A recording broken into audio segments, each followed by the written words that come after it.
The unveiling of the company of heaven. Every man and every woman is a star.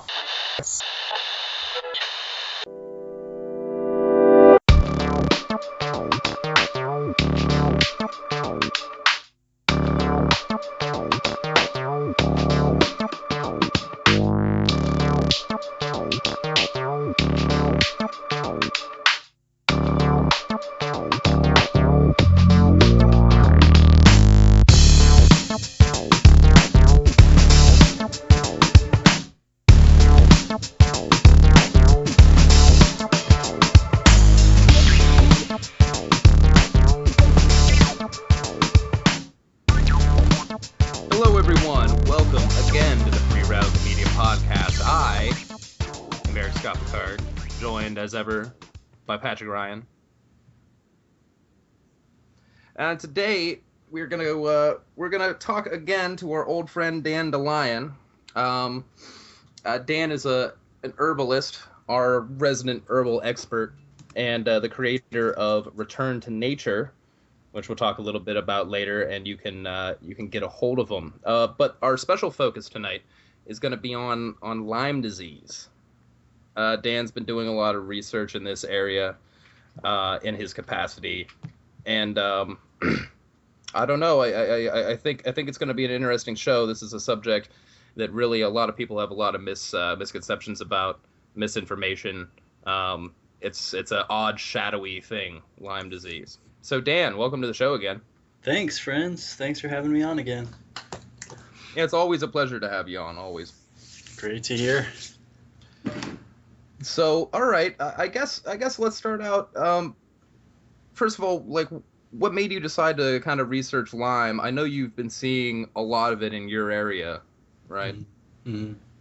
Well, in brief, I can tell a little bit about my journey with it.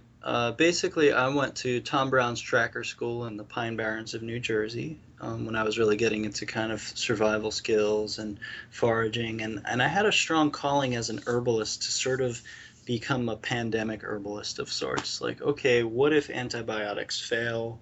Or what if kind of society collapses? This is pre-2012, so we're in 2010. And I go to the tracker school, and they're teaching, and they're saying, well, one of you is going to go home with Lyme disease. And I was like, me. It's me. I know it. And so I went, and a couple weeks later, I started to feel incredibly exhausted and was very curious about my symptoms and sleeping like 14 hours a day for 3-4 days. And then I woke up and I had kidney pain, and I was like, I'm going to the doctors. This is Lyme. So I went to the doctor. I basically got a drug deal. I got doxycycline for 1 month because I had known that's the standard protocol. And I got Stephen Buhner's book, Healing Lyme.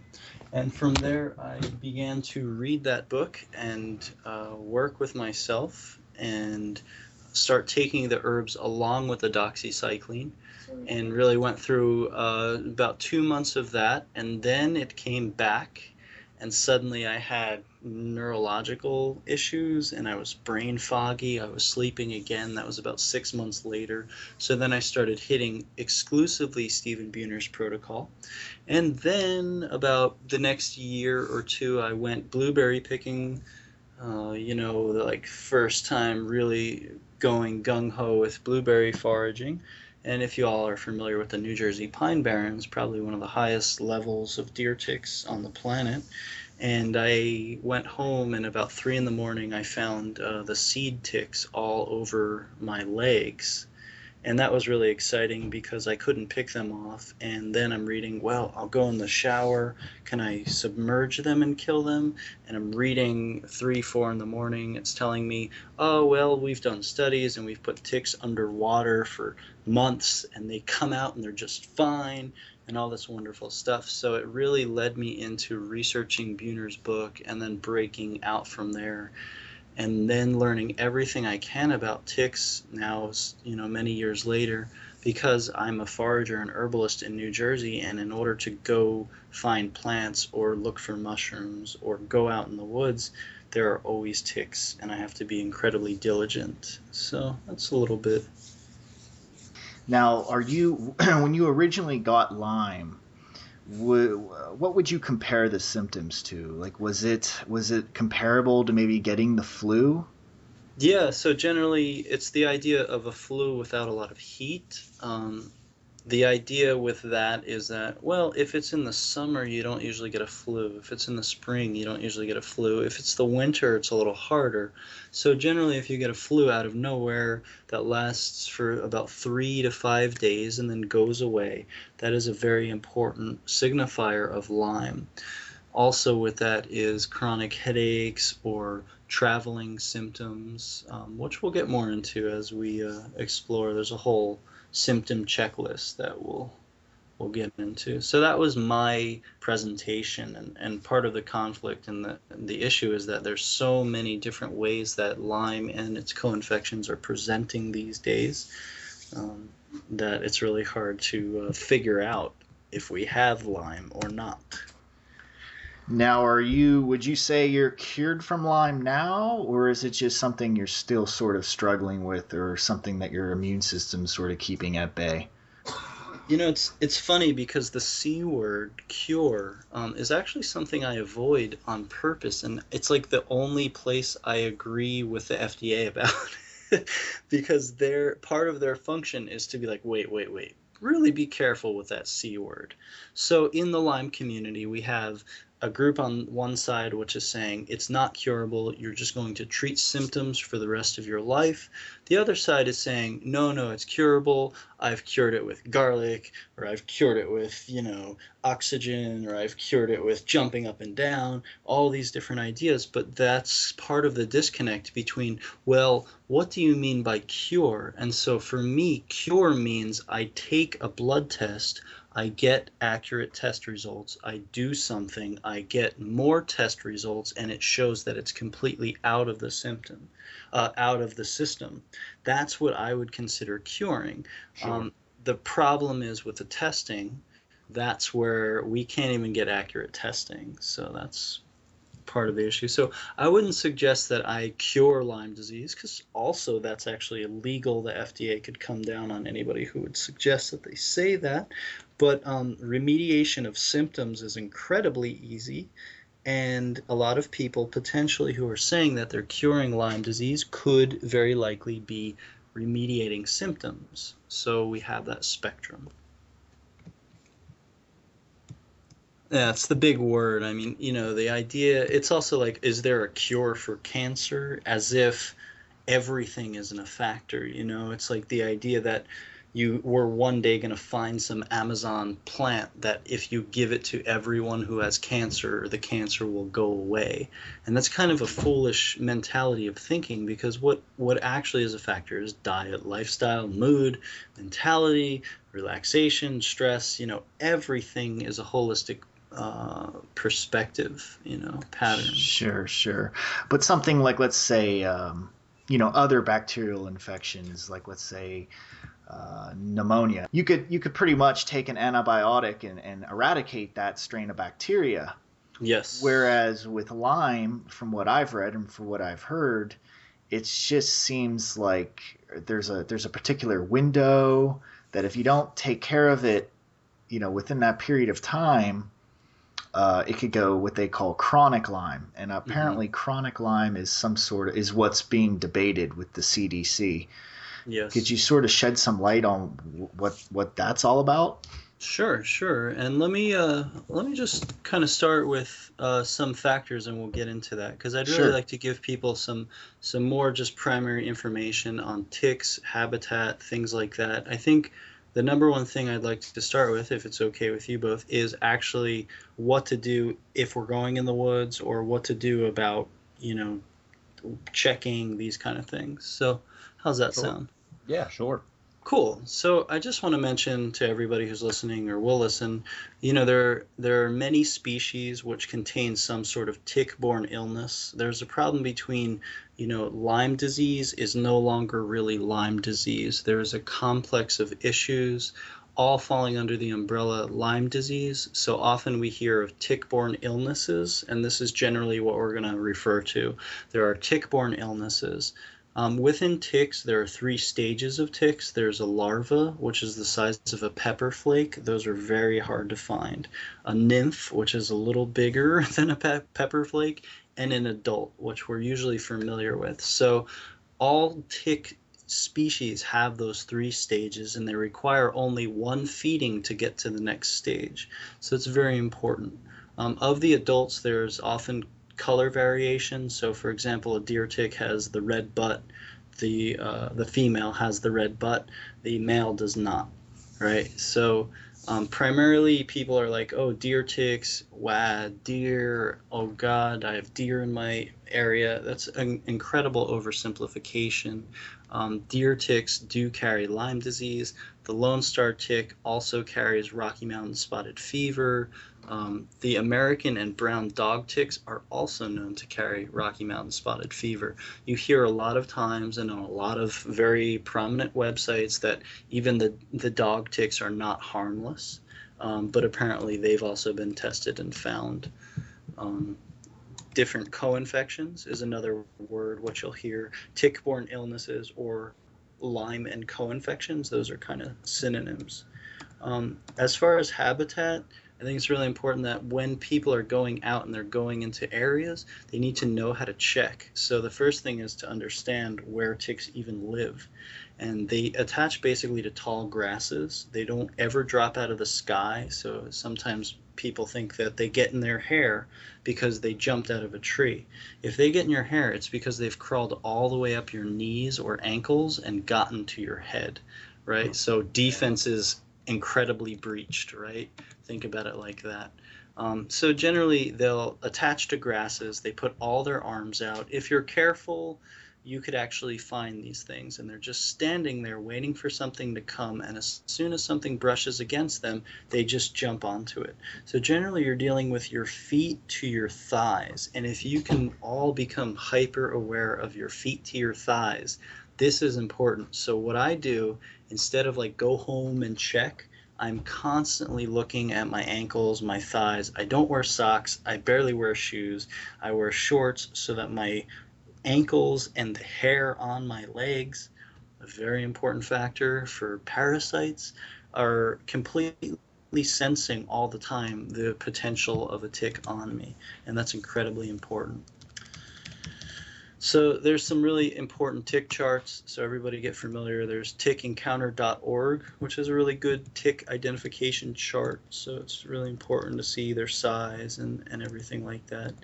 And, get to know your freckles. It's really funny how I'm so intimate with every freckle on my body now, and get to pay attention. If they're moving, there's a problem,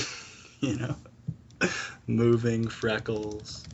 So, with that, just a little bit about kind of tick checking protocols. So when you go to that area and you're diligently checking your ankles and your legs and all that, it's basically best if you touch grasses on your ankles. As soon as you get out of that area of brush, look then, right? Constantly just look minute amounts instead of waiting till you get home. Even sitting against a tree or sitting in the woods, they can totally come and crawl on you. It's happened to me so many times. When you get home, it's good to just take off your clothes and put them in a hot wash cycle that supposedly kills ticks. Check your ankles, legs, groin, butt with a mirror, anything that you have to do. Then shower to make sure that they're all off. Of course, though, if it's engorged and it's in your butthole or on your butt, then soap and water is not going to get that off. So, get to know your body. So, any questions about those kind of things? If someone were to find a tick in their skin, I do know that there's a proper protocol to sort of remove it, as opposed to just squeezing it off. Yep. So we'll get into that in a sec if if that works for y'all. So I just wanted to mention a little bit about the destruction and loss of habitat being a factor towards the rampant spread of ticks. We have animals which would eat ticks, right? A lot of people haven't been talking about this or thinking about this, but I know that in New Jersey there's a rampant disease I like to call OCMD. I'm pretty sure you guys have it there in Ohio too. Obsessive compulsive mowing disorder. They just can't stop mowing. So, Oh yeah. oddly enough, what that's done is it's created loss of meadow habitats, right? So we usually think of woods and then we think of lawns, right? But there's this whole intermediate place, which is a meadow, which is where ground-dwelling birds who eat ticks would be. These animals, such as ptarmigan, grouse, quails, turkeys, those would be the animals in the habitat which would actually eat ticks. We have destroyed their habitat. They cannot reproduce anymore because without a meadow, a grouse would be sitting in an open field roosting on eggs. That would be called fox food, right? So we would have wild chicken-like birds running all over eating ticks. So that's a large factor in the loss of, or in why we're seeing so many ticks now. More and more ticks, more and more mowing, this kind of cycle, right? Less and less turkeys, all this kind of stuff is happening. So a little bit on the illness of how transmission occurs, and then we'll talk about what to do if you do get a tick on you. So ticks are carried by squirrels, chipmunks, mice, deer. They've even been found on robins. Okay, so that means they're on birds. So that means, like, I'm sure you all have heard, like, oh, I don't have deer. You know, I don't have deer around me. This is a crazy idea. They're all over the place. Okay.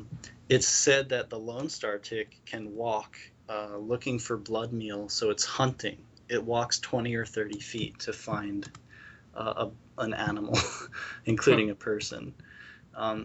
So when they attach, they give an anesthetic, actually. So you don't actually feel it, right? So they have a kind of a way to do that.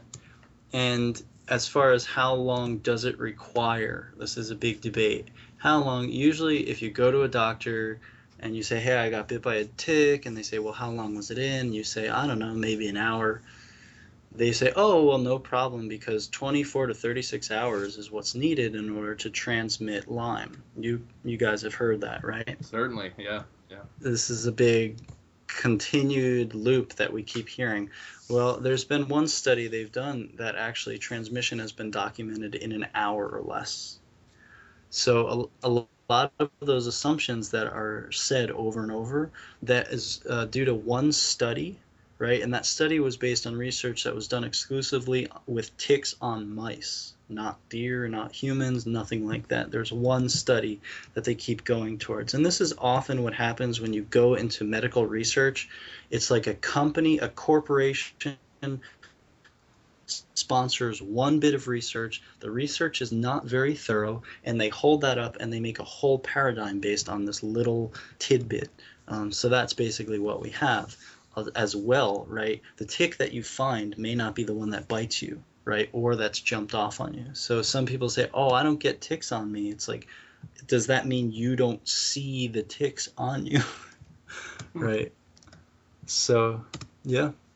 How much does the immune response, what role does that play as far as the tick actually biting you? I've read different accounts that if your immune system is strong, that there will be an actual immune response when the tick tries to attach to you.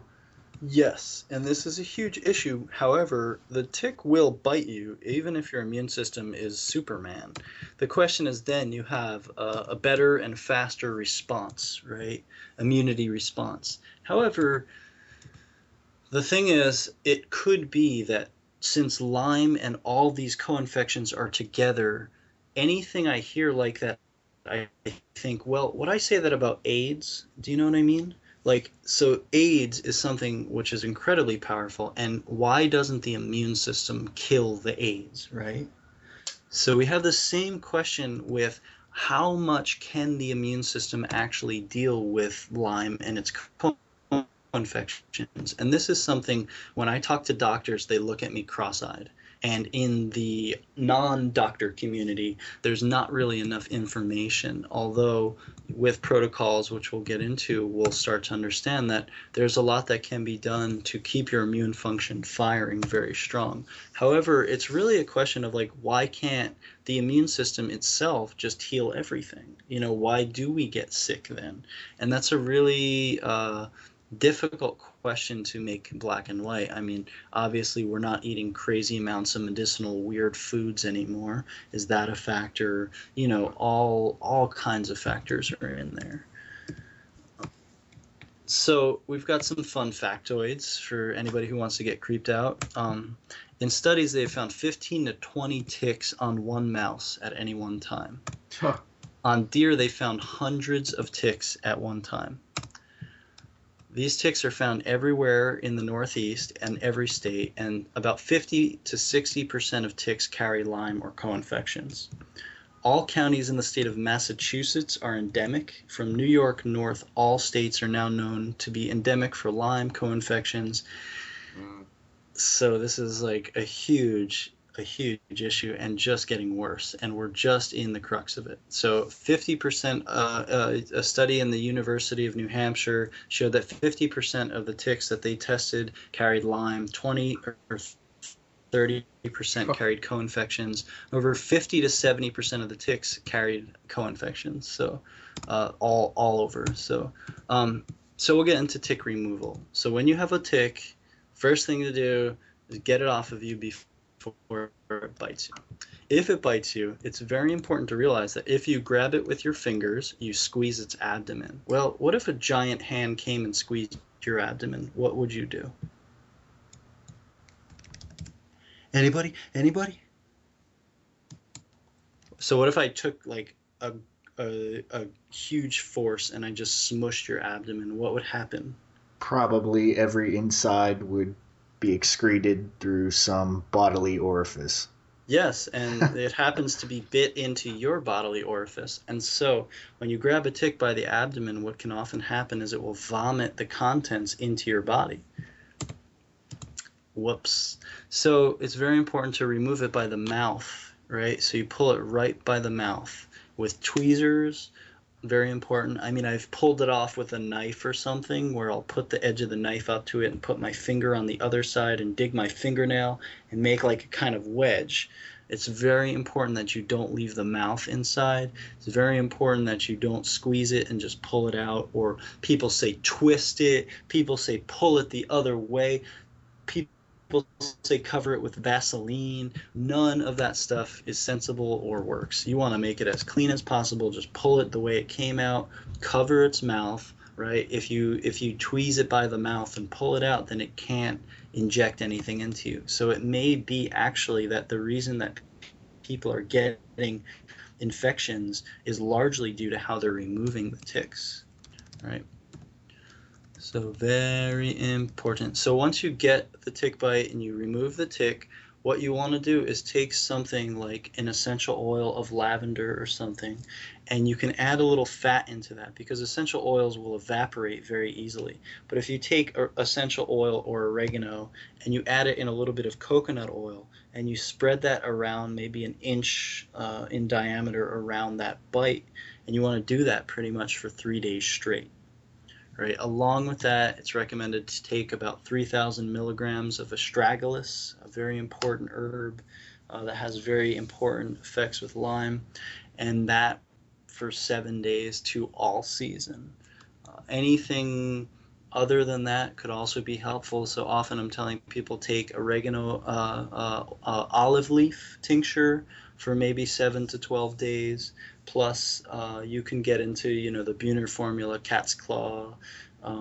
You can take sarsaparilla and just take something. And basically what I recommend to people is if you get bit and you see that you're bit, for 20 days, act as if you'd get Lyme. And if you hit it hard right away, that can be very helpful for like what you're saying, the early onset, the immune boosting function. Right. What are the chances, if you do find a tick on you and you are bitten, what are the chances that it does have Lyme? Well, as I was mentioning with these little statistics, it's 50 to 60% of ticks carry Lyme, right? That's incredible. Yeah, and then on top of that, 20 to 30% of people get a bullseye, right? So that's not very, very likely that if you get it's not common to get a bullseye.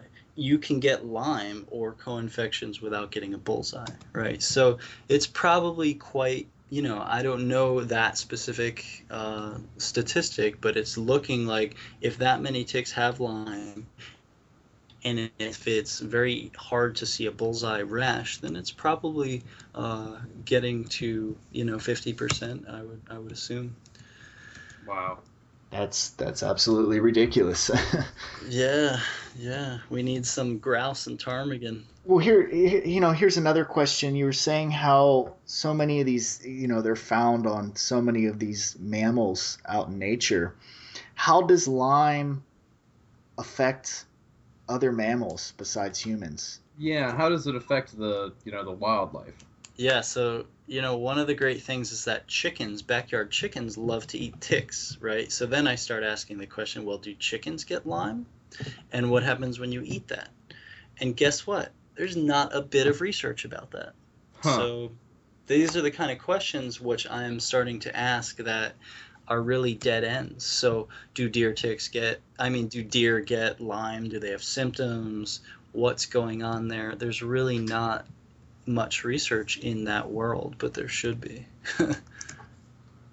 Because if I feel as if Lyme was as detrimental to these, to the wildlife that is constantly infecting as it is to humans, that it'd be causing like mass extinctions.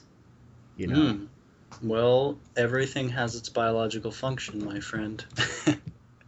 So that's part of the question of what is the biological function of Lyme disease in the system, right? So that is definitely going to be an issue of understanding, when any great perturbation comes, into an ecosystem, something eventually will react to bring the scale back into balance. So it's very likely that what we see with this is kind of a checking system of ecology.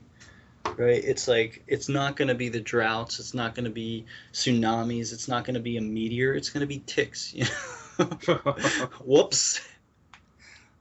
It's very likely that this could be sort of a larger issue than we're making it out to be. And from what I can see, and from being an herbalist in New Jersey, and from seeing symptom profiles and seeing mass hysteria and confusion, it very much looks like this is going to be a very prominent issue for the Northeast, at least. Someone was mentioning that it's akin to our malaria, and that might turn out to be kind of more true than we'd hope for it to be. Yeah, that's incredible. Yeah. It seems like it makes you wonder, and you brought something up in conversation earlier. It seems to me, about some months ago, I turn on CNN, and there's a couple of Ebola cases in the United States, and everyone's head explodes. Yeah. Right? I mean, CNN's running Ebola stories 24 hours a day, Fox News, et cetera, et cetera, et cetera. Mm-hmm. But we have a far more pervasive illness in Lyme, which, as you're saying, it's just endemic in the Northeast.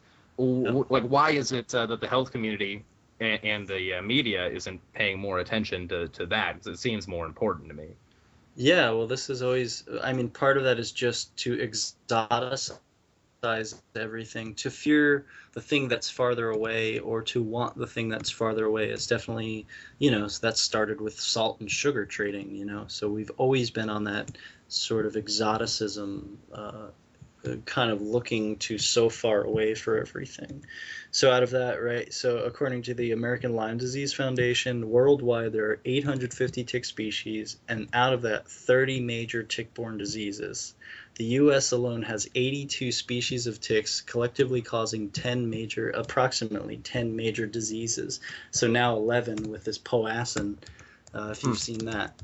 All right, so that's 11 diseases. Now, the problem with that is that this is So one of the side effects, whether this is conscious or not, there's definitely there's this one interesting website that has this research that says 9 out of 10 people who had ALS were found to have Lyme spirochetes in their body during autopsy. So ALS we know is Lou Gehrig's disease. The ice bucket challenge was ALS. Now, also this is happening with MS quite frequently, is that once they do autopsies, they're finding that people with MS had Lyme spirochetes in their body. Now, this is an interesting side effect. MS and ALS are multi-thousand-dollar treatment schemes, right, for someone's whole life. That's generally known as incurable. Okay, yeah. This is a month of antibiotics. If you're lucky. Yeah, if you're lucky. But generally, 30 to 50% of cases, if you hit it within 2 months of getting bit and you take antibiotics, generally you're fine. That is way safer than the idea of getting MS or ALS for your whole life. Well, let me ask this then. So you're saying a disproportionate number of people with ALS and MS were found to also have some strain of Lyme, correct? No, let me just reinstate. I'm saying that there is one website, however credible. There is apparently one study that was done where 9 out of 10 people in their study who had ALS had spirochetes in their system. Now, that is one research. The other issue is that with MS and ALS and arthritis and neuralgia, there is a lot of misdiagnosis occurring where they're diagnosing someone with MS for 10 years and then they finally, for some reason, do a Lyme test and they find it was Lyme the whole time. That is happening a lot. Huh. So, all right, that leads really to this question, though, that I was getting at. Why the hell is there only one study? Lyme seems to be under-researched to me. Yeah. Well, I think that's because of the accuracy of testing. Like, the number one factor that started all that is that the accuracy of testing is horrible, right? Mm-hmm. So, in the medical world, there's basically 2 known organizations who are dealing with this. ILADS, which is the International Lyme and Associated Disease Society, and they're doing what's called IGeneX testing, and then the Infectious Disease Society of America, ISDA, they don't even agree. They're debating amongst themselves, right? So when you go to the doctor, what happens is they give you the Western blot test and the CDC Western blot test. So that's the IgG and the IgH. Both of those have false negatives and false positives, okay? So you go to the doctor, you get a test. It says you have Lyme disease. You might not. It says you don't have Lyme disease. You might, okay? So the testing for Lyme sucks. And so then you look to a third test. So those are the 2 covered by insurance. You look to a third test, which is the IGeneX test. That, I think most people have to pay out of pocket, and even they have false negative and false positives because they are none of the tests being used are testing for a Lyme spirochete in the system. They're testing for immune function. And this is the huge problem, and this is where you hit that wall of like, well, isn't that a good thing? I have immune function against Lyme. And so what that means is that a doctor would say, okay, you have immune antigens in your body. It's fighting Lyme. This means you have Lyme. Therefore, we're going to give you 1 month of doxycycline, which is common. Then you come back, we'll give you another test. If it still says you show the antibodies in the system, we'll just give you another month of doxycycline. What starts happening is that the bacteria start morphing around the antibiotics, and then they they hide in the cartilage, and then you get chronic Lyme. So this is one of the main factors of why all this confusion is starting to happen, because mostly doctors just completely are blind to the test results of these 2 Western blot tests, and that is accurate to them. And I don't know why, but there's a lot of, even the CDC, all these organizations are talking about, hey, the tests are not so accurate. and yet you go to a medical doctor and they just will not want to hear that, and they will not talk to you about it, and they'll just go for the doxy as soon as you get a positive test on Lyme. So that's essentially how chronic Lyme is made, right? If you keep doing that cycle for 2 to 6 months, essentially the antibiotic will fail, and the bacteria will evolve and morph around the antibiotic and then just hide in your system until you stop taking antibiotics. And then they'll come out, and now you just got your ass kicked with 2 years of antibiotics, so your immune system is screwed. And then the spirochetes come out and they start eating you. And this is what's happening. So in other words, this bacteria is developing a resistance to that particular antibiotic. Oh yeah, definitely. I mean, it's not even a bacteria. Like there are 11 known issues. So some of them are bacterial, some of them are microbial, all kinds of things. And so there's nothing that could possibly back this into a corner other than width. So antibiotics, doxycycline has one antibiotic chemical within it. Other herbs have hundreds. So we're dealing with wide versus deep and very narrow, right? It just boggles my mind that even you said the standard dose that doctors are prescribing are 1 month, or so that's what's recommended by the CDC is 1 month of antibiotics for Lyme disease. I mean, that alone shows you that this is something to take very seriously. I can't tell you how many. I mean, I can't name another illness that is that prevalent where they prescribe a month of antibiotics. It's true. Well, along with that, there is actually a huge error, which is some doctors will give a prophylactic dose once you've had a tick on you. So they'll give you like 2 days of doxycycline, which is crap. Don't ever do that. Yeah. David Winston, a prominent herbalist in New Jersey, he recommends actually you don't take the antibiotics until your first symptoms arise. That means it's in your system, right, versus hiding out in your cartilage, because this is what Lyme does. It hides in the cartilage and it burrows there, and then that's what a spirochete is. So it's a spirochetal organism. It burrows into the cartilage, it hides there, it waits there. That's why people get arthritis, neuralgia, eye soreness, shoulder tension, back pain. All these things are because this spirochete is burrowing into the cartilage and the fatty tissue.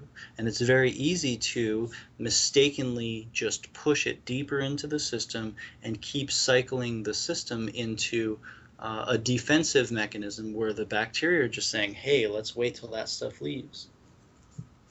Now, how long could this bacteria hide out for before it starts showing symptoms? Like, in other words, I've heard people say, "Oh, I played in the woods all the time as a child, and here it is 10 years later or 15 years later, and I just came down with this very mysterious sickness, and it must have been because I got bit when I was a kid, and now it's resurfacing." Or is that possible? Or Yes, and the Lyme spirochetes will outlive us.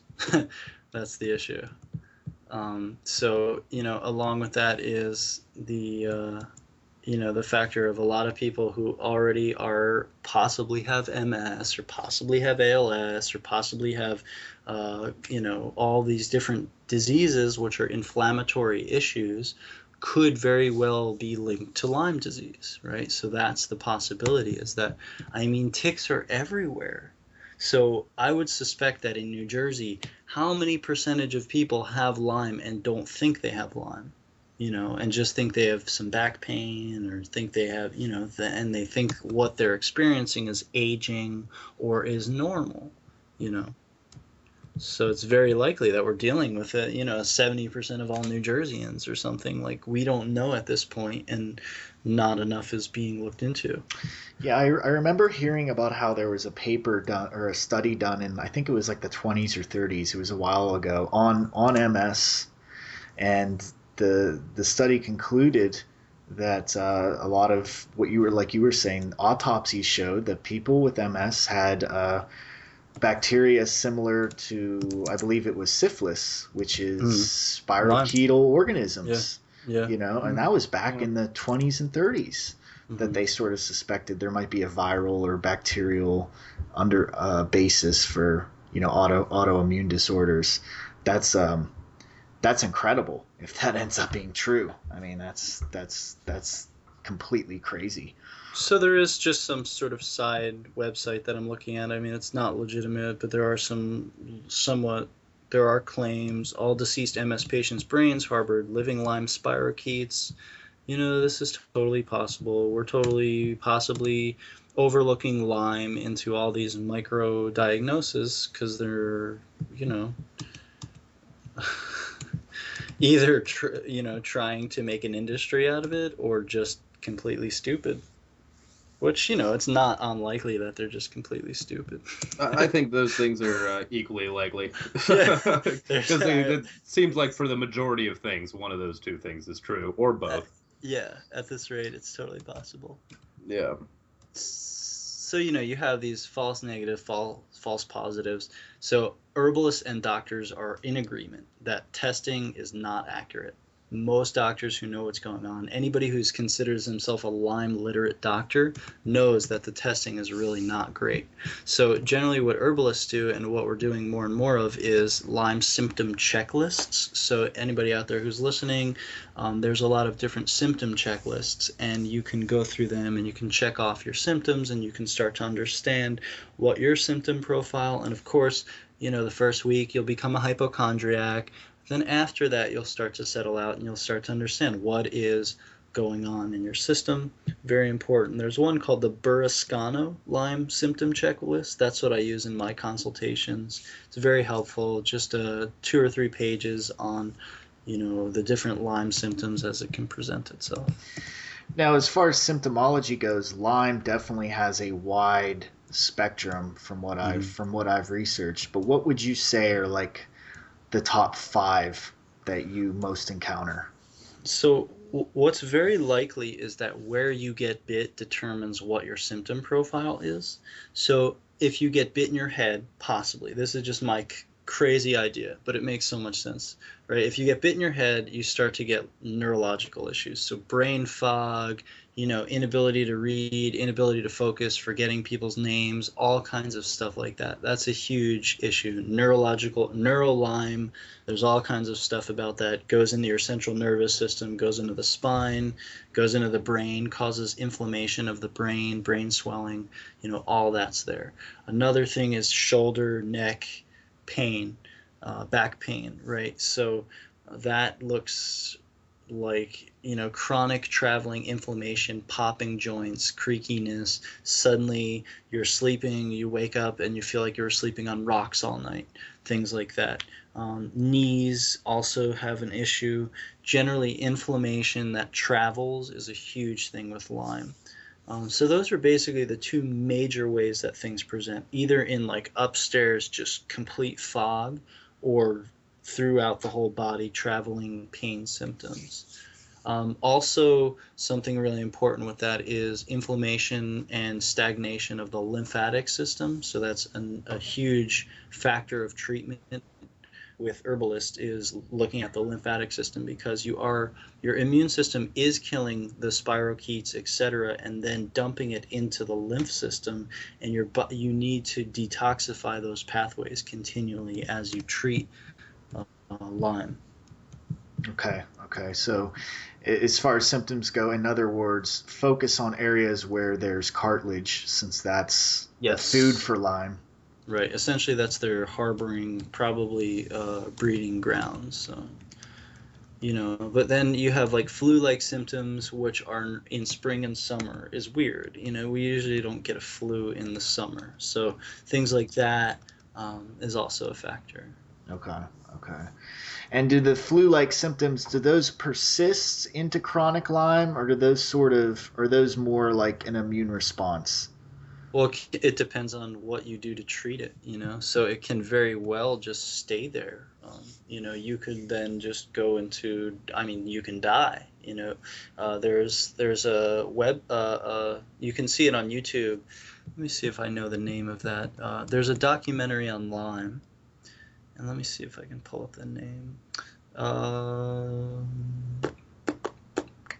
Have you guys ever seen that? Oh, Under Our Skin. Yeah. Yeah, and so Hmm. that's of a girl who just basically is crippling herself to death, you know, and that's an example of where if you don't treat it well, then you're not going to get better. You're definitely going to get worse and worse and worse. And if you consider something like MS, you know, you're just getting worse and worse and worse. And then that's kind of the thing, you know. Lou Gehrig's disease, the same thing. I mean, that's you're just kind of like, oh, well, bye. You know, you're just going to deteriorate and die.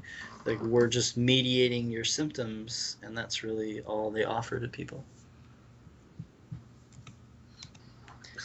Yeah, an interesting book that I had read on the subject is Stephen Herod Buhner's book Healing Lyme, Mm-hmm. and he really gets into detail about how the we consider these spirochetes and bacteria in general as just because they're small, they're basically unintelligent and not sentient. But in reality, the way these things work, they've been around. For one thing, they've been around a lot longer than us.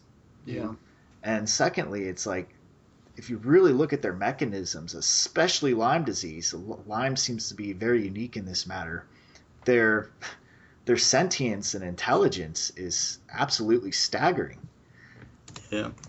What in what ways did because I recall reading that these things have an ability to sort of I know they could evade the immune system, but is there a way they could sort of like hijack the immune system in a way to sort of cause like an autoimmune type illness from it? You know, that's really what viruses do, essentially. So the funny thing is, bacteria seem to want a place to live, just like probiotics, you know. So viruses essentially do that much more than bacteria, although, you know, in a way, it does cause autoimmunity because your immune system starts to just bug out. Like one of my issues was getting psoriasis associated with, I don't know if it's associated with taking antibiotics for the Lyme or if it's just the Lyme in itself. I think it's actually a mixture of both. But you know, so that was my issue. I got sort of autoimmunity issues with the Lyme spirochete in my system. So it's very likely that you'll get autoimmune issues such as psoriasis or, you know, even sick all the time of all different levels. And like that's what AIDS, you know, people don't die of AIDS, they die of having immune function complications due to having, you know, due to dealing with the AIDS the whole time. So similarly with any sort of infection that's chronic in your system, the body and the immune system needs to be continually educated or else it will start kind of self-eating. And that's what an autoimmune disorder is. Yeah, pretty fun stuff, right? Yeah. Right. Yeah, it sounds like it just kind of it just wreaks havoc with your entire your your entire system. It multiple symptoms. You know, it's a spectrum of symptoms. Very strange. Yeah, and very insightful. I mean, it's a profound teacher to work with in the sense of knowing the body, knowing how every freckle feels, knowing how every hair on the body feels. You know, being able to deepen awareness seems to be one of the side effects of these ticks in the ecosystem.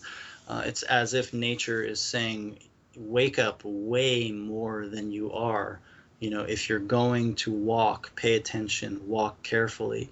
This is probably a counterbalancing mechanism from good old Gaia. Right, right. Yeah, especially as we continue, like you said, to kind of uh, push nature into these corners, right? You know, I mean, we have this profound, odd desire to dominate nature as if nature was something that was an other, you know, Yeah, and we countless times see negative consequences from doing this. yeah. You Yeah. remind me also, you mentioned Ebola. So it turns out that Ebola is in Africa was actually largely due to logging. And what happened is they're going cutting old growth forests, and those things are in the soil, but they're sequestered and they're bound and they're in competition by all of the bacteria and all the mycelium and all the tree roots and everything's there. And then when you get a monster machine coming and chopping that all up, everything is kicked into the air.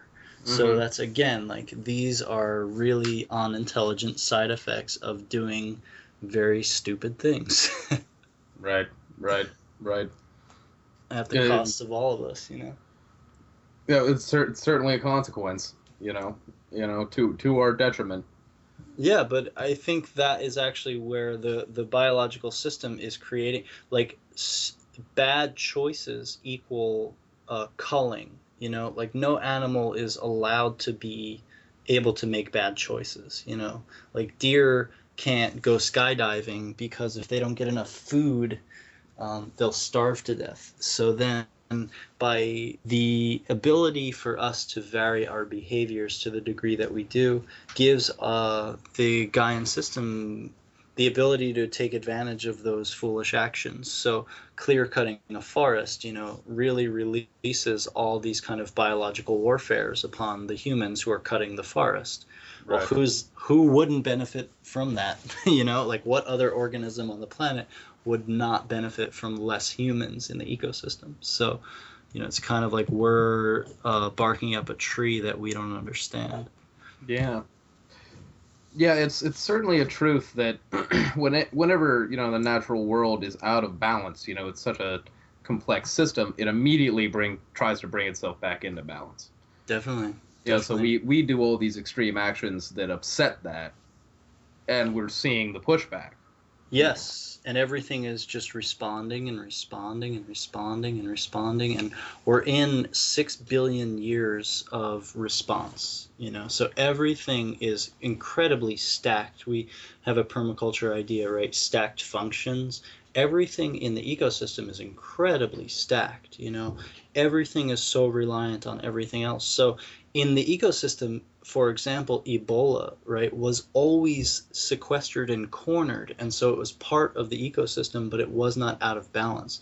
And only when you go and you beat the crap out of everything else there does it start to arise and say, oh, great, I'm free, you've taken away my competition.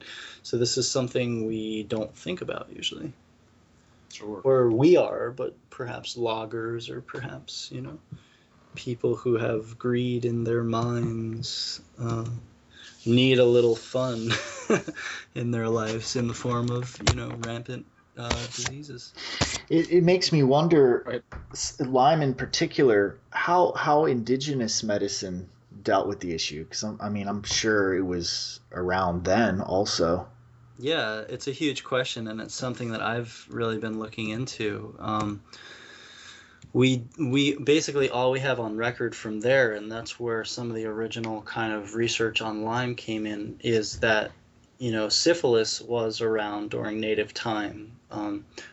The Lyme spirochete, the only other bacterial spirochete that we basically know is syphilis. So syphilis, obviously there was no medical system when syphilis was running rampant. People predominantly worked with herbs. So we know a lot about syphilis and herbs. So we're generally, as a community, as an herbal community, we're looking at what were those herbs, what were the functions, and how do we kind of resurrect them into the Lyme issue. And so if you're familiar with sarsaparilla, smilax, those are the common herbs for treating syphilis. So those are kind of where those things come from. Yeah, on the subject of herbs, why don't we give, well, first of all, I do know there's some herbs that one can take if they're worried about being bitten. Yep. The very well known in Chinese medicine, astragalus is one that I know of. I'm not sure if there really are any others, but why don't you go over some precautionary herbs that one could take or look into? Cool. Well, along with that, I consider your physical body also like as herbalism, right? So you consider the first level of herbalism with Lyme is obviously not letting a tick bite you, right? So what you have there is you have topical treatment, right? You have spraying yourself with some sort of something. There are lots of people who are making claims about bug sprays. I make herbal bug spray. It's so funny because people are like, does it work for ticks? I'm like, no. And they're like, oh, never mind.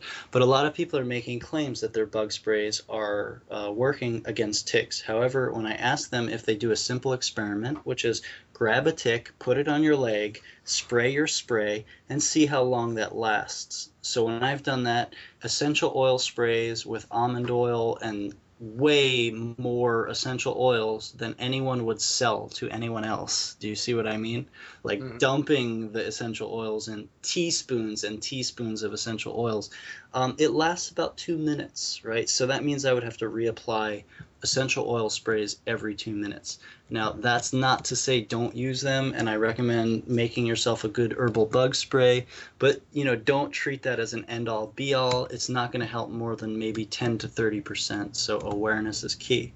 Along with that, you hear things like, oh, I eat garlic and ticks don't bite me. I know people who eat like 6 or 7 cloves a day and have ticks all over them. I don't think that ticks are as smell related as we think, and mosquitoes are. So it's very easy to repel mosquitoes. I found that it's very hard to repel ticks.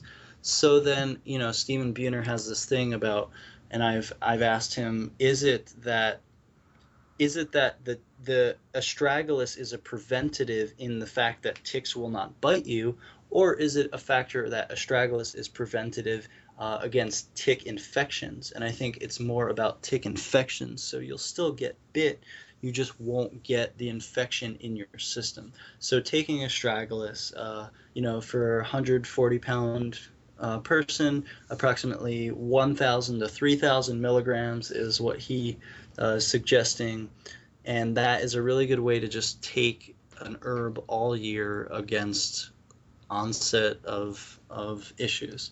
Along with that, obviously, avoiding sugar, gluten is hard for some people, eating really well, exercising, all of these things are a huge factor because that's immune function, right? So we need to have our immune function really online. Along with the immune function online, we can look at, adaptogenic herbs or immunomodulating herbs. So anything like reishi, chaga, turkey tail, the medicinal mushrooms, but then anything from, eleuthero or, what are your favorite adaptogens, ashwagandha, herbs like that could help as a prevention to get your immune function online as much as possible so that if you did get bit, you'd already have an upper hand compared to somebody who's like sitting around and eating fast food all day. So, that's a little bit about herbal prevention. Fascinating. Yeah, I do remember reading that astragalus has a profound effect, especially when it comes to ticks. I think in particular, he said that it'll actually, when the tick tries to bite you, that there will be an immediate immune response to where it won't even be able to latch onto you if their proper immune functions are amped up enough. So that would seem like a pretty profound protection against such a disease. Yeah, I don't know that that's exactly what he's saying. I'd be curious if that's exactly what he's saying because that's a big difference. I don't know that the tick will not bite you as a result of eating anything. I want to remain skeptical as that just so that I can remain aware. But what I suggest, if anybody wants to take on that experiment, just film it. Here's me eating 7 to 12 garlic cloves a day or something, and I'm walking through this tick-infested place, and here's ticks. We could literally do that now. We have the technology to do it. So these are going to be really important in understanding what works. Does astragalus actually stop ticks from wanting to bite you? This is a bold statement. So I'm curious as much as anyone else is. I just want proof. Right. So if someone gets bit, they're having symptoms. Mm-hmm. Say there's two situations. Say person A wants to go to the doctor and get antibiotics. Person B can't go to the doctor, doesn't have the money, doesn't have health insurance, what have you. What in those situations, if there's even a difference, what would you do? What would you recommend? Well, there's a large difference between those two worlds, and the funny thing is, as an herbalist, what I have to understand is compliance, right? And if you're not going to take the herbs in a specific way, in a specific dosage every single day, then you need antibiotics because this is serious. This can get you crippled in a wheelchair. So the hard thing is understanding what somebody is actually willing to do. The problem with that is that dosage is more important than what herbs you use. So some people are like, oh yeah, I took cat's claw, or I'm taking cat's claw, or I'm taking this, I'm taking that. But the dosage is more important than the herbs, So it doesn't matter what herbs you take, it matters what dose of the herbs you take. So we have to understand, what are the actual recommended dosages when dealing with these things. So if so what I did was learn Stephen Buhner's protocol very well, have worked with it, and then have modified from there. But an easy way to just get people aware of what's going on, there's a website called BuhnerHealingLyme.com. There he has a protocol with the dosage recommendations. That would be a great start if you wanted to actually work with herbs. Now, I'm not going to recommend working with herbs alone, and I'm not going to recommend that Stephen Buhner's protocol is some sort of miracle cure. And I've had success with it, and I've also had people who just aren't responding to it. So that's really important to get humble to the factor of there still is no miracle here. This is a really big issue. So if you as I mentioned, David Winston says, wait to take the antibiotics until you get your first set of symptoms, and then take doxycycline for a month. You should be good as long as you know you were bit. It's about 3-4 weeks later. You take a round of doxycycline. Generally, probably 60 to 70% of people, that will be fine for. If that's not you, right, then what I would recommend, if I could do such a thing, is if you're going to take antibiotics, take at least Japanese knotweed and cat's claw along with those, because your antibiotic can become herbal. But if you don't want an herbal antibiotic, quote unquote, because there is no herbal antibiotics, they're not stupid enough to be anti-life. Right. They want life. So biotomediator, right? Herbal mediator.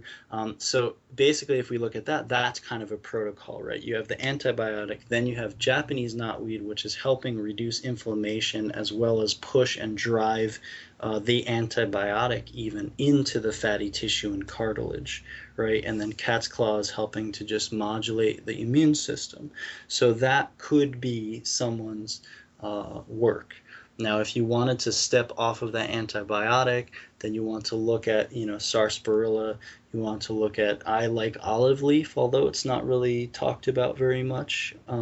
So I'm making formulas with multiple sort of antibiotic functions, as well as then you think about lymph and liver cleansing, and you think about reducing inflammation. So these are kind of the three pathways I look to. So get your antibiotic, what I would really call an anti-spirochete, and that's very important, right? Then you deal with also reducing inflammation and pushing that anti-spirochete through the fatty tissue and cartilage, and then it's going to kill these spirochetes or bacteria or whatever is going on in there, and those actually make you feel very sick when they die, and that's called a Herxheimer reaction.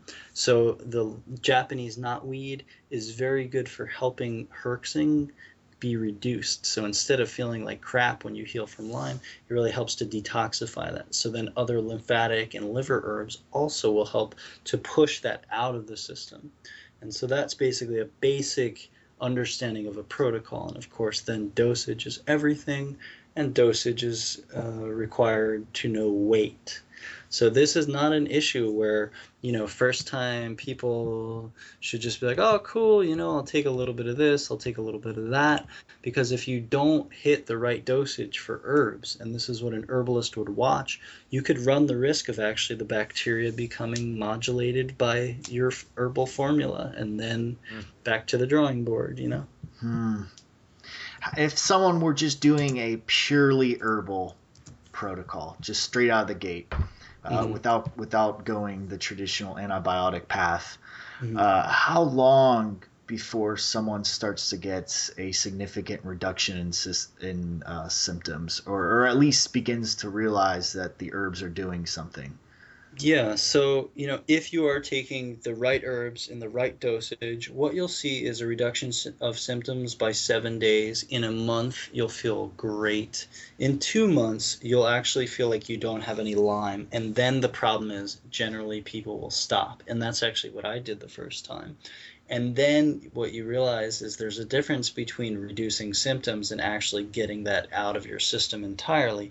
And so even Buhner and others are recommending 6 months of herbal protocol. So just keep going. Even if you don't feel any symptoms, just keep going. So generally we're dealing with, 1 month of antibiotics or 6 to 12 months of herbs. And I would suggest those herbs even after taking antibiotics.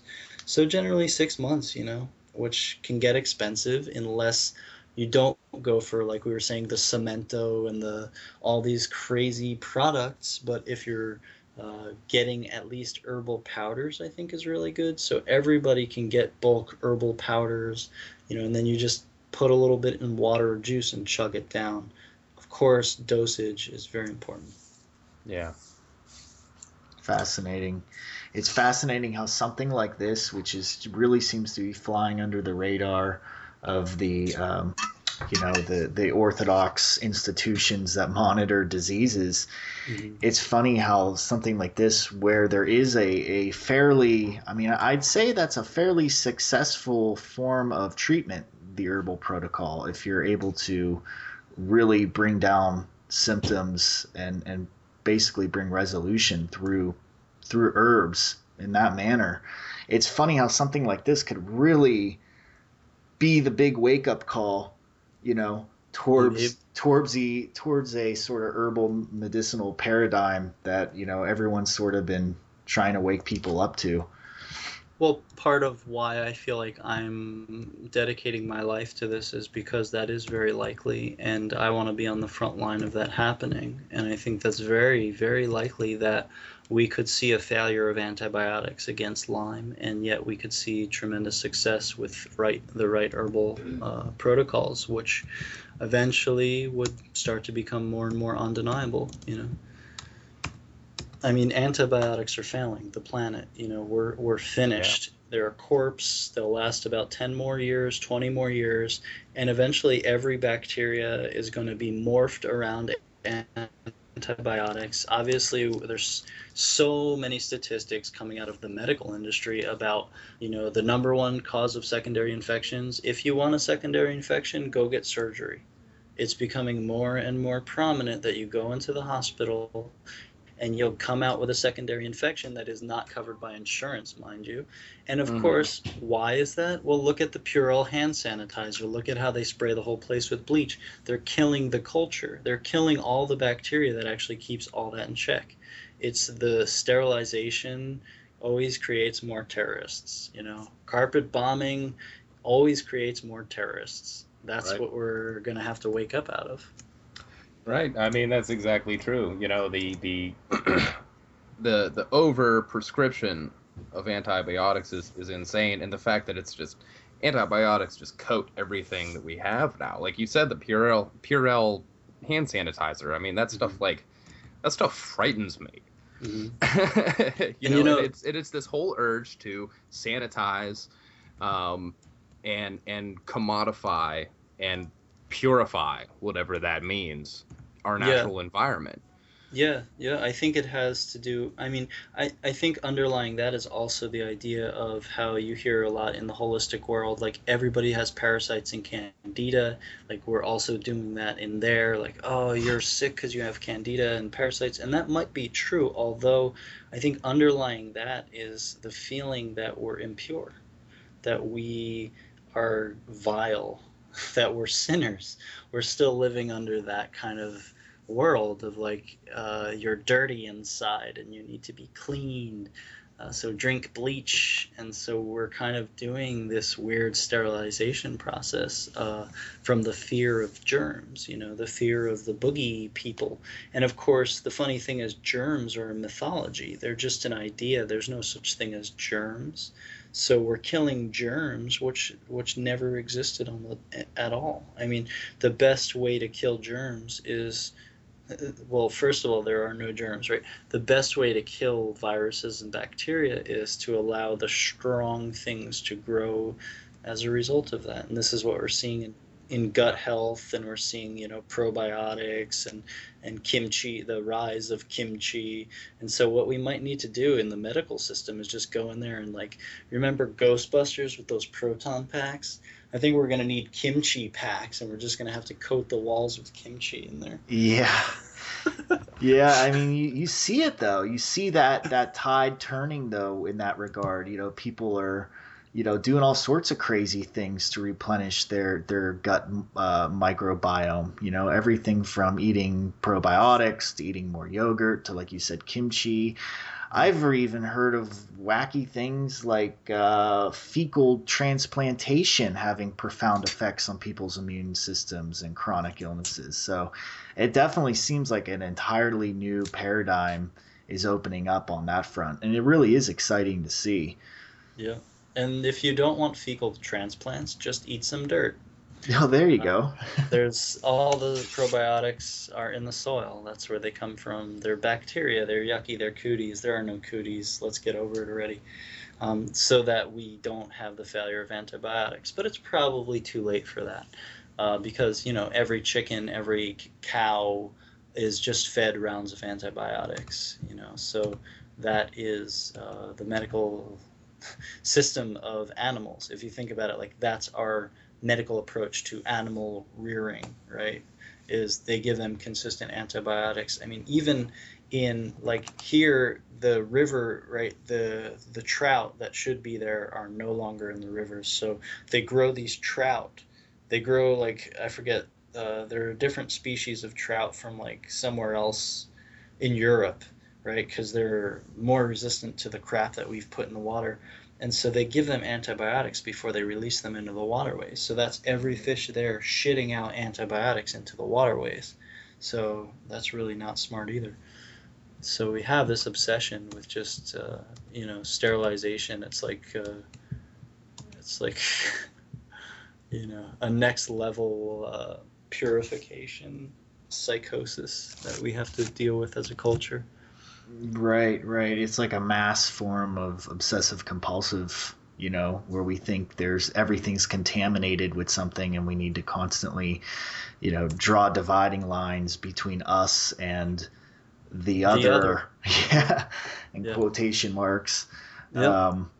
And it's gonna really has the potential to wreck everything, Yeah, we're hitting that point. It's definitely on the verge of causing a mass breakdown of what we know to be our stability of a society. We're not going to make it through this one if we continue to do the same poor practices. And, things like, okay, so then we're looking at, like, antibiotics failing Lyme disease. Now, how many people out there are going to be like, herbs don't work, herbs are stupid, and then what? Just die?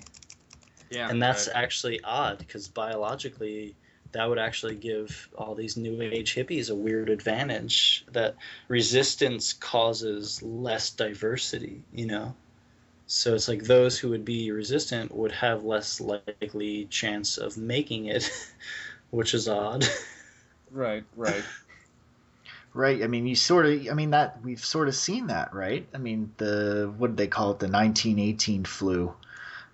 People that had the highest immune function or something along those lines were most likely to pass away from the flu, or most likely to have a stronger or something along the lines of that flu virus would attack those people much harder if their immune system fought it harder, Are you talking about this, like a cytokine storm where the higher immune system people died first? Right, that sort of thing. This is weird though, because this is the part I'm still confused about. So that means that you don't just boost your immune system, boost, or else you become the first person to die, right? Yeah. So then what about treating yourself preventatively against Lyme continually, because then you're upping your natural immune response. And so there is these, I remember learning a bit about this when I was in herb school, about this kind of idea that in plagues, the 17 to 25-year-olds died first because they had the most active immune function. And as I understand, this is a cytokine storm, and the cytokines come out and they eat stuff, but it kind of spends your immune system, and then you become very weakened. So this is a part we were talking about. Well, what about the natural immune response? So what can the immune system do? Why does it need herbs? Why does it even need herbs in the first place? And what do you do about not causing autoimmune disorder? Because what that seems to lead to is, if you're constantly fighting off Lyme or anything, and it's just like AIDS, right? So it's the cold that kills the person, not the AIDS. So in this sense, we have to really look at this as the next step for me, as well as the herb community. What is the body capable of? Why isn't the body healing it? What did indigenous people do? And how do we tonify ourselves to not, have these cytokine storms, which create essentially self-toxicity, Right. I believe it was Stephen Buhner who said in certain cases, people with the chronic form of Lyme that had taken astragalus actually had a worsening of symptoms. Which is really interesting, I think, as far as treatment goes, for the exact reason you just got done saying. Because what does that exactly say about the role of the immune system in fighting this disease and how the disease relates to it? Yeah. Well, I think, again, though, if we really look honestly, whenever we're fighting a disease, we're still in that antibiotic paradigm. So the question is, how do you strengthen the positive instead of fight the negative? And this obviously needs very delicate treatment, because when you're dealing with Lyme, you don't just want to be like, oh yeah, eat some kimchi and chill out. Like, it's definitely, you need to fight the Lyme. You need to kill the spirochetes. However, what about immune balancing? What is the immune system capable of? What can we do with everything we have now available, as far as tonifying ourselves, as far as understanding what the next level of immune function even is?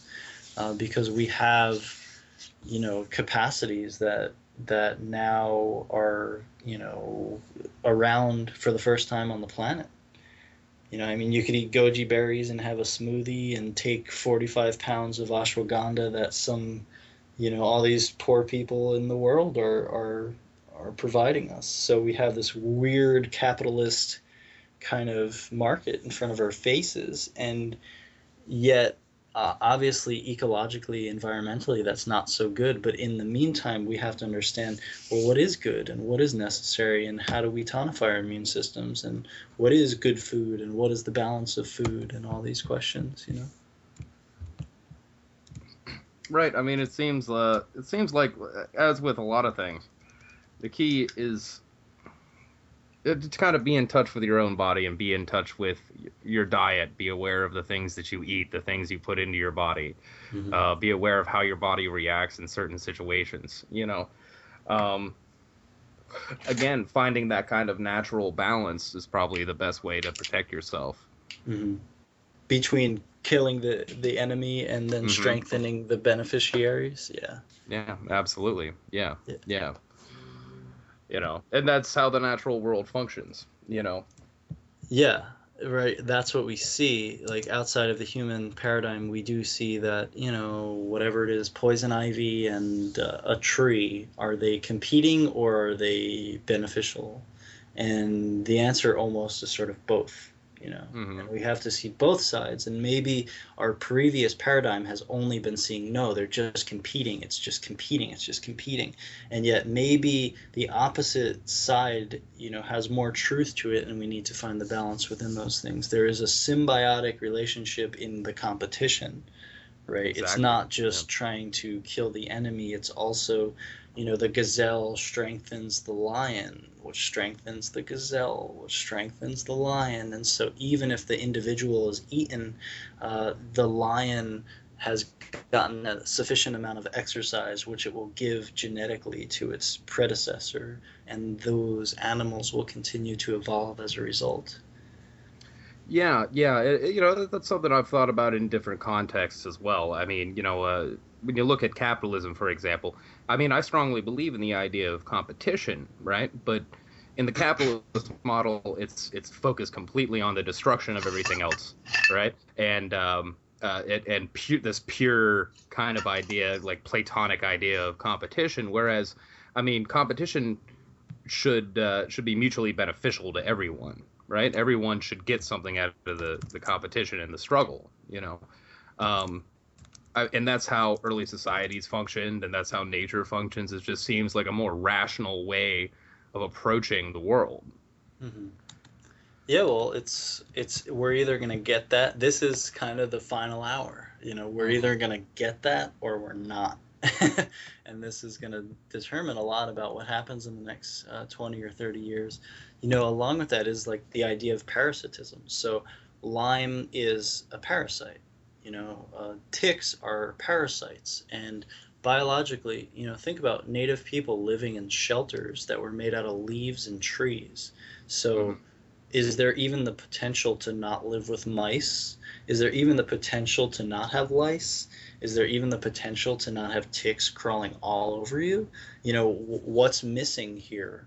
What is the line between walls and not walls? Because if you're making your house out of leaves, there's not really a lot of sheetrock in between you and the wild world. So we have this kind of dynamic of parasitism, and obviously we see that some of our culture's behavior is definitely environmental parasitism. So we have this kind of Lyme being ticks being a parasite on us, and then us kind of being a parasite on the whole rest of the ecology. So we have to look at this kind of ecological understanding of where is the function of parasitism and what is the point of parasitism in the ecosystem, and what do we do about this balance between fighting the terrorists, fighting the parasite, kicking the butt of the opposing force, versus finding the balance of all organisms on life. So I thought about, so once this gets out how dangerous Lyme is, what we're going to have is, first of all, we're going to have people wanting to totally spray the crap out of forests, like DDT style 1930s, get rid of the ticks. And then we're also going to have people who want to go and personally kill all the ticks. And I thought about, man, I bet you, well, if we did that, we would find how many species were relying on them that we didn't understand. So this Mm-hmm. also might be an ecological collapse in the making if we let our fear determine how we act towards the tick, the great parasite, because if we just seek to eradicate ticks, something will crumble that we weren't looking at. Yeah. What about vaccinations? Have you heard anything about that, or is there any literature about that?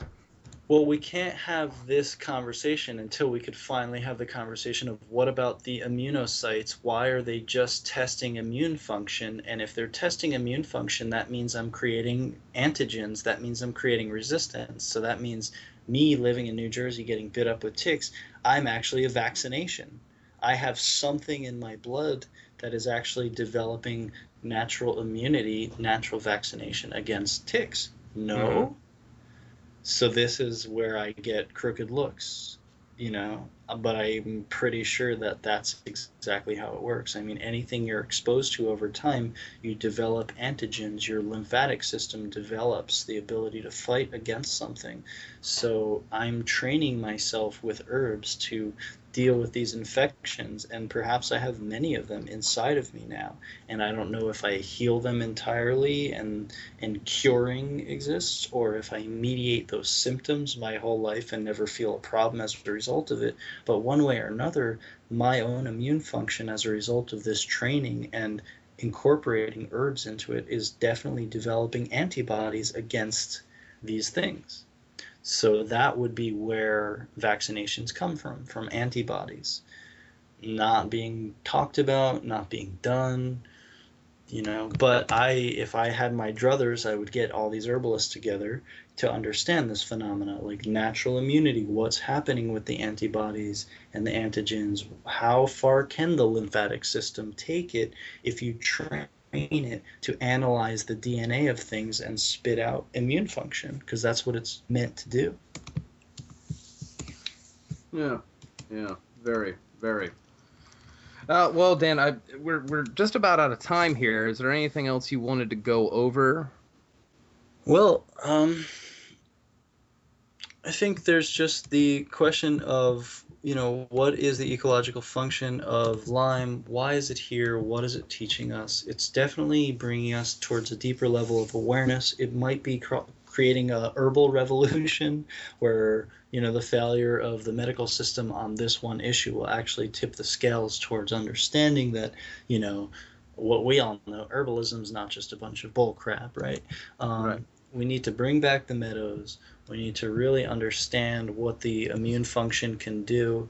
And we need to also see that this might be some sort of a pandemic in the making. And it really might be. So there's just a couple fringe ideas that there's somewhere in the Lyme community, there's the idea that Lyme can actually be sexually transmitted. Mm-hmm. Right, and so there's stories and cases of one of the partners having Lyme and then the other partner having Lyme.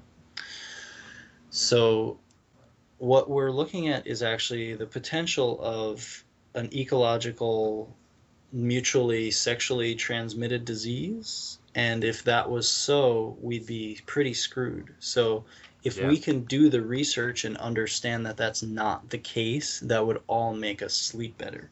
Because what we're looking at is a tick, a deer. If a deer can be bitten by a tick, and that tick can get Lyme from a previous tick that bit the deer, and then that tick can actually give birth to thousands of ticks, which would then all have Lyme, and then all of them would bite humans, and then the humans would spread it sexually. So it's mutually sexually transmitted. Huh. And if that was so, we would be dealing with a tremendous viral bacterial pandemic, the likeliness of something we've never seen. So all we need to do is get research to show that Lyme is not sexually transmitted, and then we could just go to sleep. So I hope to see more of this progressive research. The reason I'm so interested in this is because there's so many unanswered questions.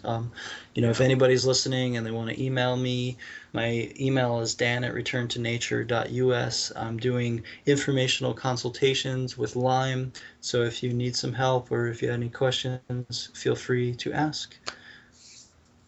Yeah, and Dan's always very responsive. I know, via social media. He's a fun guy to chat with, as we've learned a number of times. Cool. Yeah, it's been a pleasure.